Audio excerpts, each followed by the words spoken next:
Howdy, y'all. So I'm going to tell y'all about the Brown Mountain Lights in North Carolina. A few people have asked me to do this. It's considered very unexplainable.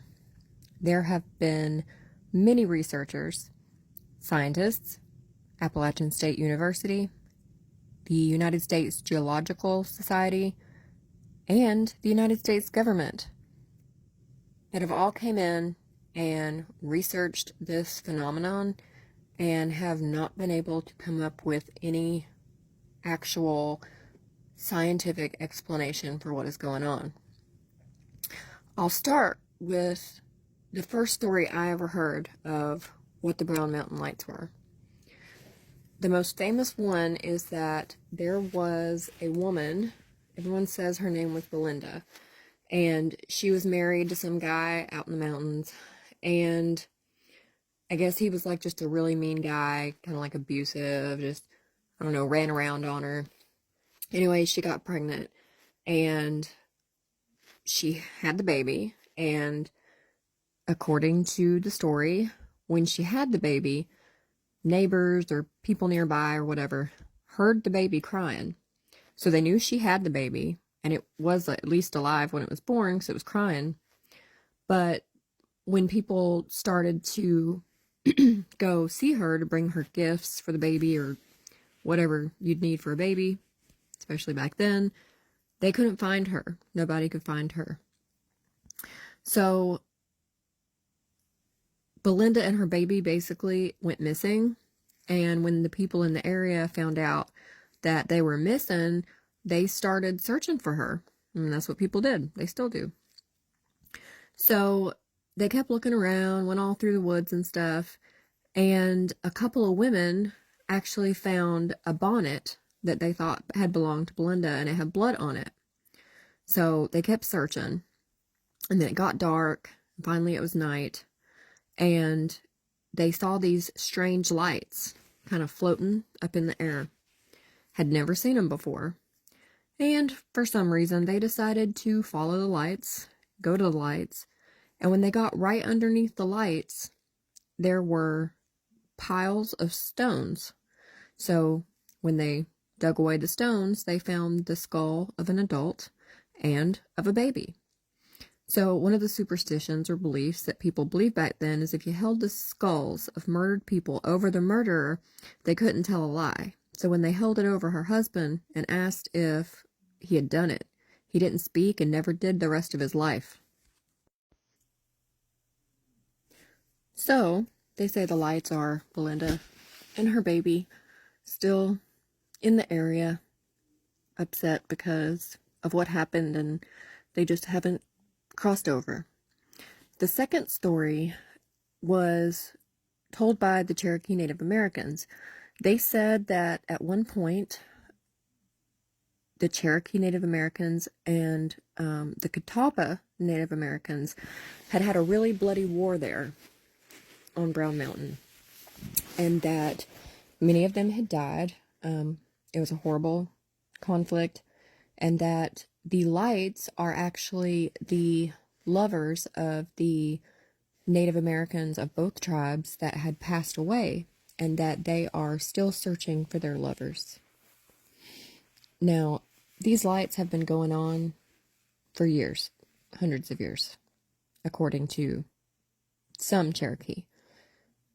They kind of started being discussed more, they think, in the late 1800s, and then being published kind of in the early 1900s of people reporting seeing them. And they say that it is very rare, and the best time to see them is in the fall when like all the leaves are falling off the trees, and particularly after it has been rainy. Like I said, it is really rare to see them, and tons of people go to try to see them, and it's really hit or miss, but I think mostly miss.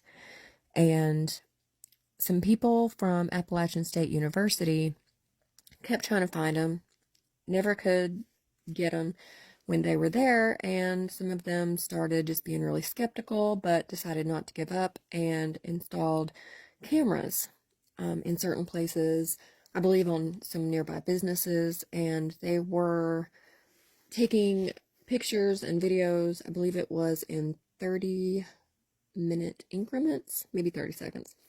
Either way, they finally caught him on camera, and you can Google it. The local news station where I'm from actually covered it.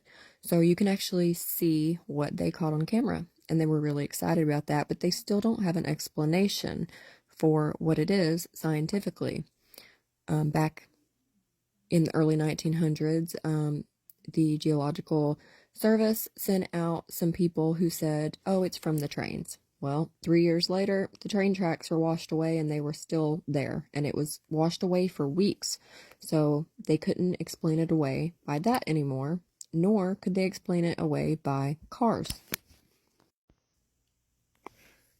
The Brown Mountain Lights are described in different ways by people who have seen them. Some say they're small lights, some say they're big, some say they change shapes, they move around, some say they just kind of float in one spot, some say they move, they've seen them moving around, darting back and forth, some say they look like fireworks. They are described as all different colors, I think mainly white, although a lot of people have claimed that they have seen all sorts of colors of these lights when they have seen them. When they did catch them on camera/video, they tried to correlate it with geomagnetic activity, any kind of weather phenomenon, and they could not.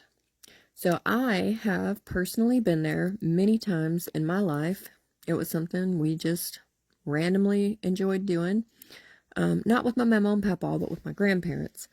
And every time we went there, I remember the whole area, because you can actually camp there too.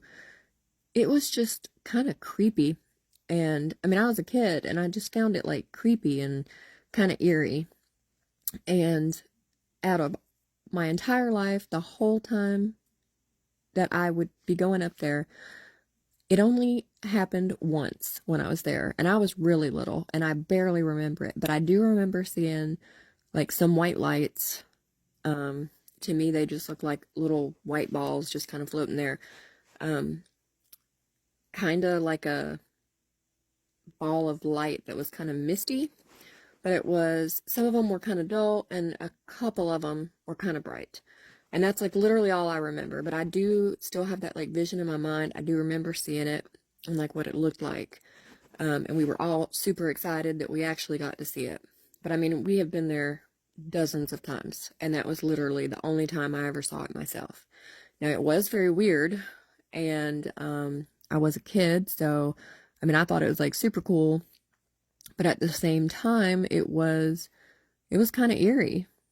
And just the woods there are really eerie, and we went out hiking and camping, and I mean, we even went at night. We just, we're mindful of everything, but I don't think I would ever want to camp there. It just doesn't feel great.